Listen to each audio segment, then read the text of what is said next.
The average Florida home is made up. Their electric bill is made up. Now, you have 50% that's going to go to your AC and your heating. You have 25% that's going to go to your hot water heating. You have 12% to your appliances. You have 8% to your lighting, and then you have 8% to electronics and 5% to lighting. Now, you have your biggest user in the home, 14,000 watts. The biggest waster in your home, 9,000 watts, but that never shuts off.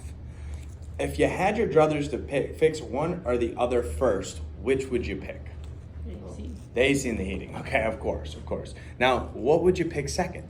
The water heating. The water heating, of course, right? If you can take a look at that, that's 75% of your average monthly electric bill. So let's talk about the solution to that. Now, where your money goes, it's all up, right up in there in that attic, $51 from heat space, all right? I'm telling you, everything comes right up into that, goes right up through that attic. And the reason why is due to lack of proper insulation. Traditional insulation deteriorates, allowing energy to enter and exit your home. Proper insulation, lack of proper insulation causes us to waste billions of dollars on energy every single year. So, Bob and Mary, what I'm gonna do is I'm gonna show you really the problem that's going on in your house. And I'm not Picasso, but I'm gonna give it my best shot, okay? Now, if you've ever been down to old Ybor City, and you check the houses that are down there, okay, they all got flat roofs. And the reason why is because it costs a lot of money in materials and a lot of money in labor to put that attic up like that on top of your house. But a guy back in the 20s came up with, hey, we engineer this attic up here like this, even though it's gonna cost a lot more money, all right, we can take this giant hot red, big yellow thing that's producing 95-degree heat, and we can trap some of that 130 degrees up in your attic before it enters your home, make it a lot more comfortable, right? Then Carrier, he comes up with the condenser coil, which is the air conditioner back in the 30s. And what he's gonna do is we're gonna take 50-degree air to 55-degree air, and we're gonna pump that through aluminum tubes in your 130-degree attic. Now, I am not an engineer, but it doesn't make much sense to me to take the coldest air and pump it through the hottest part of the attic before we cool your house down. But there's a lot smarter people out there than me. Now, back in the 70s, all right, if you remember those old Pink Panther commercials, like do-do-do, do-do-do, all right, what that is fiberglass insulation. An engineer came along and said, hey, if we blow all this fiberglass right in between sand and glass, insulation, on your attic floor, what that's gonna do is it's gonna work like a sponge, and it's gonna soak that heat up and slow down the transfer of heat, make it a lot more comfortable in the house. Okay, this is how your house is designed. But the whole problem with this design is that what you'll notice is when the sun comes up in the summer around 7 a.m., all right, and sets in the west around 7 p.m., you'll notice your AC from 7 a.m. till 9 a.m. will kick on maybe 1 to 2 times. All right, and then from 9 a.m. till about 11 a.m., it might kick on 2 to 3 times. All right, now as the sun's getting hotter, day's getting hotter, from 11 till 1 p.m., you'll notice it might kick on 3 to 4 times. And then 1 p.m. to 3 p.m. All right, this is the hottest time of the day. Right around 2 o'clock, the hottest time of the day. Sun's highest in the sky. It might kick on 5 to 6 times. But then all of a sudden, when you guys are getting home from work, all right, and the kids are getting back from school, and you guys want it the coolest in your house, what you're gonna notice is that your AC will never shut off. It never stops running. Okay, and sometimes it won't even get down to the temperature that you wanna keep it at. And the reason why is not because it's hotter outside, but it's because your insulation has given up for the day. Okay, your attic is filling up with radiant heat. And the problem with radiant heat that's different from convection, which is like a convection oven, thermal heat, or conduction, which is like I take a hot cup of coffee, I touch it to you, it conducts the heat. The difference with radiant heat is it doesn't rise, okay? It's always searching for the coldest place. It's the part of the light spectrum that we can see it, can't see it, but we can feel it. And if it's 95 degrees outside it's 130 degrees in your attic and you're keeping it at 74 degrees in your house, where's the heat gonna go? It's gonna get forced down, okay?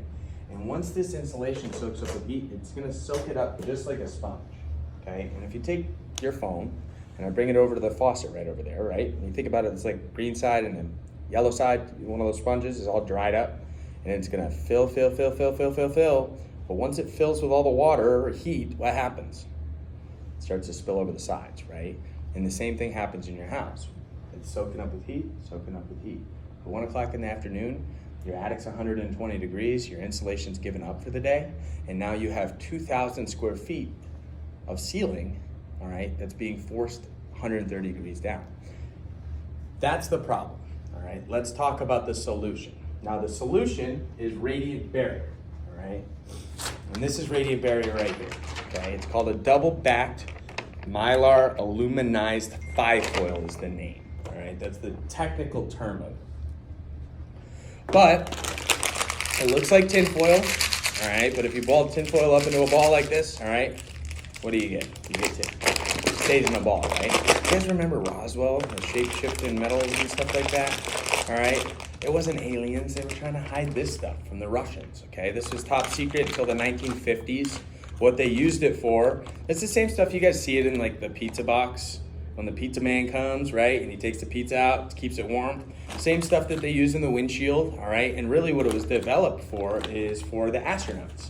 It goes right around your spacesuit, okay? Because what happens is when you get out of this atmosphere, if you're on the light side of the moon, you're above 250 degrees radiant temperature because you have no atmosphere to protect you. If you're on the dark side of the moon, all right, you're below 250 degrees, you'll freeze like a popsicle instantly. So they needed something really effective, which this is 97% reflective of radiant heat, okay? But they also needed something really lightweight because back then it cost about $1 million per pound to put something up into space, okay? So they needed something lightweight, but they needed something really strong too, because once you go up into space, all right, there's no, hey, the barrier didn't work, we gotta go back down, all right? So you need something effective, strong. And what they use it for now is they actually put it on your attic rafters and they wrap any new house in the whole thing, all right? And the way that this stuff's installed is it goes right up on your rafters. And it gets stapled to it. They come in 4-foot rolls and everything has to be covered. Okay, everything but 8 inches on the top and 8 inches on the bottom for your soffit and your ridgeline vent for airflow. Now all your gable vents have to be covered, everything but those 8-inch airflow. Now there's a 4-inch air gap. We staple it right to the rafter, not to your roof.